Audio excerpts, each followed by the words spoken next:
শয্যাশায়ী অতুল চৌধুরী বললেন, দেখো ডাক্তার, আমি তোমার ঠাকুরদার চেয়েও বয়সে বড়, আমাকে ঠকিও না। মুখ খুলে বলো মেজর হালদার কি বলে গেলেন, আর কতক্ষণ বাঁচব? ডাক্তারবাবু বললেন, কেন আপনি ও কথা বলছেন? মরণ বাঁচন কি মানুষের হাতে? আমরা কতটুকুই বা জানি। ভগবানের যদি দয়া হয় আপনি আরও অনেক দিন বাঁচবেন।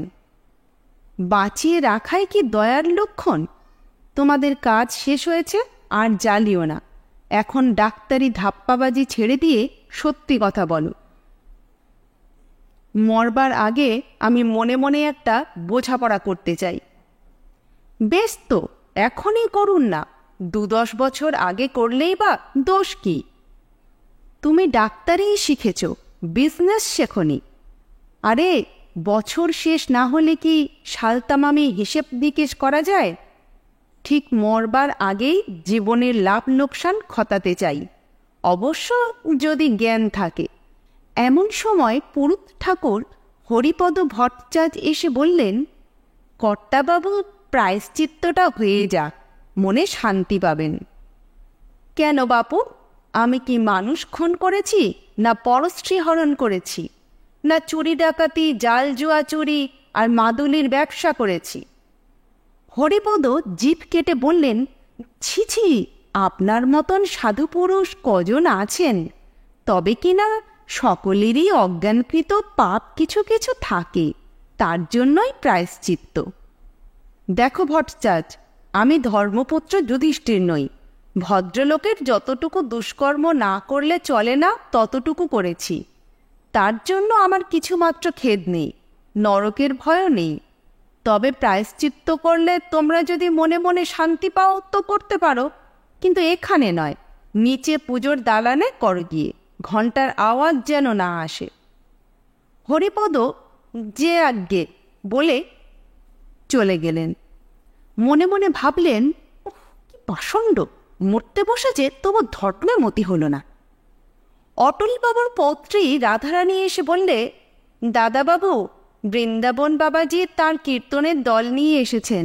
মা জিজ্ঞাসা করলেন, তুমি একটু নাম শুনবে কি? খবরদার, আমি এখন নিরিবিলিতে থাকতে চাই, চেঁচামেচি ভালো লাগে না। শ্রাদ্ধের দিন যত খুশি কীর্তন শুনিস। শীতল বাতাস ভালো লাগে না সখী, আমার বুকের পাঁজর ঝাঁঝর হলো, যত সব ন্যাকামি। রাধারানী ঠোঁট বেঁকিয়ে চলে গেল। ডাক্তার বললেন, স্যার, আপনি বড় বেশি কথা বলছেন, রাত হয়েছে, এখন চুপ করে একটু ঘুমোবার চেষ্টা করুন। বেশি কথা তোমরাই বলছো, আর দেরি করো না, যা জিজ্ঞাসা করছি তার স্পষ্ট উত্তর দাও। ডাক্তার তার স্টেথোস্কোপের নল চটকাতে চটকাতে বললেন, 2-4 ঘন্টা হতে পারে, 2-4 দিনও হতে পারে, ঠিক বলা অসম্ভব। ইঞ্জেকশনটা দিয়ে দিই, আপনি অক্সিজেন শুঁকতে থাকুন, কষ্ট কমবে। যথাকর্তব্য করে ডাক্তার অটলবাবুর বিধবা পুত্রবধূকে বললেন, হুঁশিয়ার হয়ে থাকতে হবে, আজ রাত বোধহয় কাটবে না। নার্স ওর ঘরে থাকুক, আমি এই পাশের ঘরে রইলুম। অটলবাবু অত্যন্ত হিসাবী লোক, আজীবন নানা রকম কারবার করেছেন। তার বয়স 80 পেরিয়েছে, শরীর রোগে অবসন্ন, কিন্তু বুদ্ধি ঠিক আছে। মরণ আসন্ন জেনে তিনি মনে মনে ইহলোকের ব্যালেন্স শিট এবং পরলোকের একটা আন্দাজি প্রসপেক্টস খাড়া করবার চেষ্টা করতে লাগলেন। অটলবাবুর মনে পড়ল, বহুকাল পূর্বে কলেজে পড়বার সময় মৃচ্ছকটিকের একটি শ্লোক তার ভালো লেগেছিল। দুঃখ অনুভবের পরই সুখ শোভা পায়, যেমন ঘোর অন্ধকারের দীপদর্শন। কিন্তু যে লোক সুখ ভোগের পর দরিদ্রতা পায়, সে শরীর ধারণ করে মৃতের ন্যায় জীবিত থাকে। অটলবাবু ভাবলেন, ভুল, মস্ত ভুল। তিনি প্রথম ও মধ্য জীবনে বিস্তর সুখভোগ করেছেন, কিন্তু শেষ বয়সে অনেক দুঃখ পেয়েছেন। তাকে স্ত্রী পুত্রাদি আত্মীয় বিয়োগের শোক এবং ব্যবসায়ে বড় রকম লোকসান সইতে হয়েছে। সর্বস্বান্ত না হলেও তিনি আগের তুলনায় দরিদ্র হয়েছেন। বয়স যত বাড়ে সময় তত ছোট হয়ে যায়। অন্তিমকালে অটলবাবুর মনে হচ্ছে তার সমস্ত জীবন মুহূর্ত মাত্র। সমস্ত সুখ দুঃখ তিনি একসঙ্গেই ভোগ করেছেন এবং সবই এখন স্পষ্ট হয়ে উঠেছে। সুখ ভোগের পর দুঃখ পেয়েছেন। শুধু এই কারণেই সুখের চেয়ে দুঃখকে বড় মনে করবেন কেন? জীবনের খাতায় লাভ লোকসান দুই পাকা কালিতে লেখা রয়েছে। তাতে দেখা যায় তার খরচের তুলনায় জমাই বেশি। মোটের ওপর তিনি বঞ্চিত হননি। অন্য লোকে যাই বলুক, তিনি নিজেকে ভাগ্যবান মনে করতে পারেন। কিন্তু একটা খটকা আছে, তিনি নিজে ভাগ্যবান হয়েও যারা তার অত্যন্ত প্রয়োজন ছিল তারা হতভাগ্য। অনেকে বহু দুঃখ পেয়ে অকালে মরেছে। তাদের দুঃখ অটলবাবু নিজের বলেই মনে করেন এবং তা লোকসানের দিকে ফেললে লাভের অঙ্ক খুব কমে যায়। শুধু তাই নয়, অন্যান্য যেসব লোককে তিনি আজীবন আশেপাশে দেখছেন তাদেরও অনেকে কষ্ট ভোগ করেছে। পূর্বে তাদের কথা তিনি ভাবেননি, কিন্তু এখন মনে হচ্ছে তারাও নিতান্ত আপনজন। তাদের দুঃখ যদি নিজের বলে ধরেন তবে জমা খরচ কষলে লোকসানই দেখা যায়। অটলবাবু স্থির করতে পারলেন না তিনি জীবনের মোটের উপরে সুখ বেশি পেয়েছেন কি দুঃখ বেশি পেয়েছেন। তিনি যদি ভক্ত হতেন তবে বলতে পারতেন, ধন্য হরি রাজ্যপাটে, ধন্য হরি শ্মশান ঘাটে। ভগবান যা করেন তা মঙ্গলের জন্যই করেন, এই খ্রিস্টানি প্রবোধ বাক্যে তিনি বিশ্বাস করতে পারেননি। অটলবাবু শুনেছেন, যিনি পরমহংস তিনি সমস্ত জীবনের সুখ দুঃখ নিজের বলেই মনে করেন। সুখ আর দুঃখে কাটাকাটি হয়ে যায়, তার ফলে তিনি সুখীও হন না, দুঃখীও হন না। কিন্তু অটলবাবু পরমহংস নন। তাছাড়া তিনি জগতে সুখের চেয়ে দুঃখই বেশি দেখতে পান। ভাগ্যদোষে অটলবাবু ভক্ত নন, কবি নন, ভাবুক নন, দার্শনিক নন, সরল বিশ্বাসীও নন। তিনি নানা বিষয়ে ঠোকর মেরেছেন, কিন্তু কিছুই আয়ত্ত করতে পারেননি। আজীবন সংশয়ে কাটিয়েছেন, কিন্তু কোনো বিষয়েই নিষ্ঠা রাখতে পারেননি। তার মূলধন কি তাই তিনি জানেন না। লাভ লোকসান খতাবেন কি করে? শুধু এইটুকুই বলতে পারেন, অনেকের তুলনায় তিনি ভাগ্যবান, অনেকের তুলনায় তিনি হতভাগ্য। এ সম্বন্ধে আর তিনি বৃথা মাথা ঘামাবেন না। জ্ঞান থাকতে থাকতে তার ভবিষ্যৎটা একটু আন্দাজ করার চেষ্টা করবেন। তার আর বাঁচবার ইচ্ছা নেই। তিনি মরলে কারো আর্থিক ক্ষতি বা মানসিক দুঃখ হবে না। যে অল্প আয় আছে তা বন্ধ হবে না, বরং ইন্স্যুরেন্সের একটা মোটা টাকা ঘরে আসবে। তিনি এখন আত্মীয়দের গলগ্রহ মাত্র। তারা বোধহয় মনে মনে তার মরণ কামনা করে। অটলবাবু কি তবে আবার জন্মাবেন? তার গত জন্মের কথা কিছুই মনে নেই। জাতিস্বর লোকের বিবরণ মাঝে মাঝে খবরের কাগজে পাওয়া যায়, কিন্তু তা মোটেই বিশ্বাস্য নয়। মালবের্জের যখন কায়কল্প চিকিৎসা চলছিল, তখন এক বিখ্যাত সংবাদপত্রের নিজস্ব সংবাদদাতা খবর পাঠাচ্ছিলেন, পণ্ডিতজির পাকা চুল সমস্ত কালো হয়ে গেছে, নতুন দাঁতও উঠেছে। নির্জলা মিথ্যে কথা লিখতে এদের বাঁধে না। যদি পূর্বজন্মের কথা মনে না থাকে, তবে এক জন্মে রামবাবুই যে অন্য জন্মে শ্যামবাবু হয়েছেন তার প্রমাণ কি? তারপর স্বর্গমর্ত। তিনি এক পাদ্রীর কাছে শুনেছিলেন, যীশুখ্রিস্টের শরণ নিলে অনন্ত স্বর্গ, না নিলে অনন্ত নরক। এরকম ছেলে মানুষের কথায় ভুলবেন অটলবাবু এমন বোকা নন। আমাদের পুরাণে আছে, যার পাপ অল্প সে আগে অল্পকাল নরক ভোগ করে, তারপর দীর্ঘকাল স্বর্গ ভোগ করে, পুণ্যক্ষয় হলে আবার জন্মায়। যার পুণ্য অল্প সে অল্পকাল স্বর্গবাসীর পর দীর্ঘকাল নরক বাস করে, তারপর আবার জন্মায়। এই মত খ্রিস্টানি মতের চেয়ে ভালো। কিন্তু মানুষের পাপ পুণ্য মাপা হবে কি করে? পাপ পুণ্য তো যুগে যুগে বদলাচ্ছে। 50-60 বৎসর আগে মুরগি খেলে পাপ হতো, এখন আর হয় না। পুরাকালের হিন্দুরা অন্যান্য নিষিদ্ধ মাংসও খেত, ভবিষ্যতে আবার খাবে তার লক্ষণ দেখা যাচ্ছে। সবাই বলে নরহত্যা মহাপাপ, কিন্তু এই সেদিন শান্তশিষ্ট ভদ্রলোকের ছেলেরাও বেপরোয়া খুন করেছে। বড়রা উৎসাহ দিয়ে বলেছে, এ হলো আপদ ধর্ম, সাপ মারলে পাপ হয় না, কে ঢোড়া কে কেউটে তা চেনবার দরকার নেই। পাপ পুণ্যের যখন স্থিরতা নেই তখন স্বর্গ নরক অবিশ্বাস্য।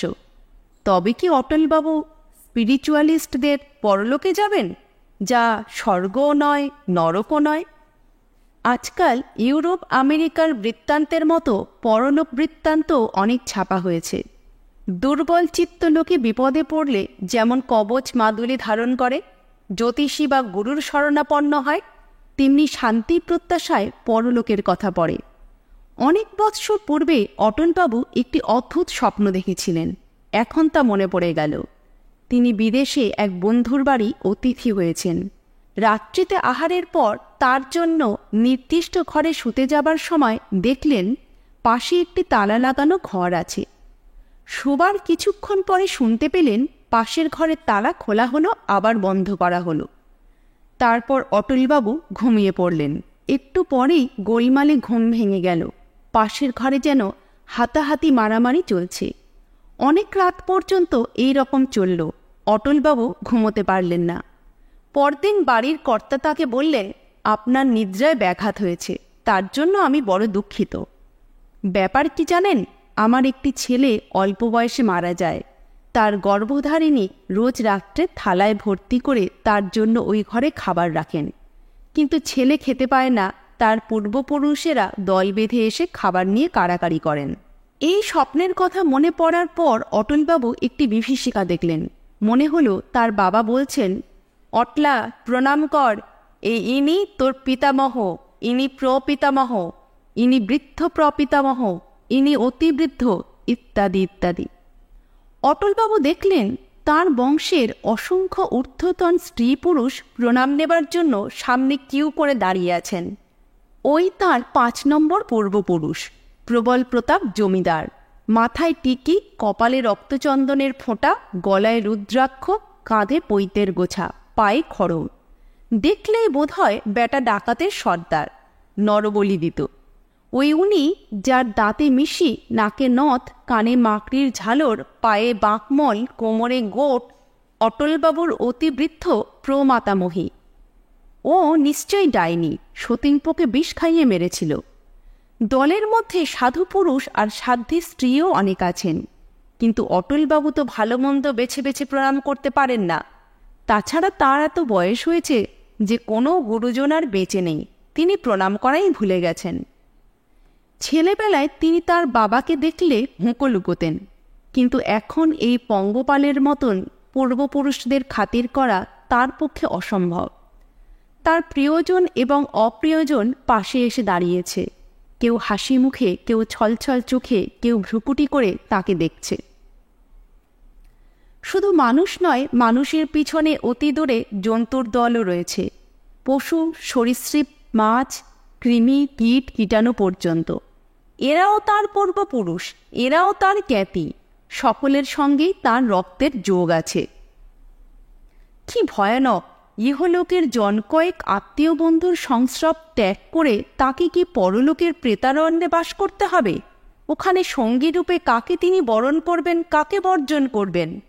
অটলবাবু অস্পষ্ট স্বরে বললেন, দূর হ, দূর হ। নার্স কাছে এসে জিজ্ঞাসা করলেন, আমাকে ডাকছেন? অটলবাবু আবার বললেন, দূর হ, দূর হ। নার্স বিরক্ত হয়ে তার চেয়ারে গিয়ে বসল এবং আবার ঢুলতে লাগল।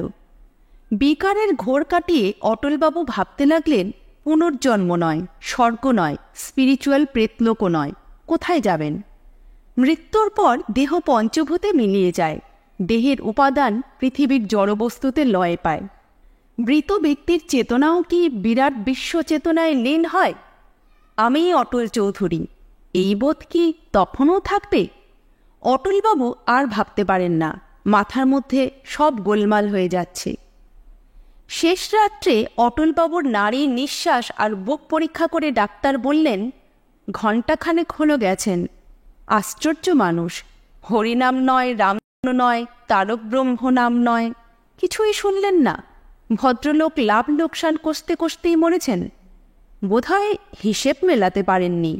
দেখুন না, ভ্রু একটু কুঁচকে রয়েছে। পুত্রবধূ বললেন, তা বেশ গেছেন, নিজেও বেশি দিন ভোগেননি, আমাদেরও ভোগাননি, চিকিৎসার খরচও তো কম নয়। অটলবাবুর কাগজপত্র হাটকে দেখে তার পত্র বললেন, বুড়ো ঠকিয়েছে, যা রেখে গেছে তা কিছুই নয়। অনুরক্ত বন্ধুরা বললেন, একটা ইন্দ্রপাত হলো, এমন খাঁটি মানুষ দেখা যায় না। ইনি স্বর্গে যাবেন না তো যাবে কে? কি বলেন দত্তমশাই? হারাধন দত্তমশাই পরলোক তত্ত্বজ্ঞ। যদিও পরলোক দেখবার সুযোগ এখনও পাননি, তিনি একটু চিন্তা করে বললেন, স্বর্গে যাওয়া অত সহজ নয়। দরজা খোলা পাবেন না। উনি যে কিছুই মানতেন না। অ্যাস্ট্রাল প্লেনেই আটকে থাকবেন ত্রিশঙ্কুর মতন। হরিপদ ভট্টাচার্য মনে মনে বললেন, তোমরা ছাই জানো, পাষণ্ড এতক্ষণে নরকে পৌঁছে গেছে। অটলবাবু কোথায় গেছেন তা তিনিই জানেন, অথবা তিনিও জানেন না। লিসেন চ্যানেলে আজকে শুনলেন পরশুরামের লেখা অটলবাবুর অন্তিম চিন্তা।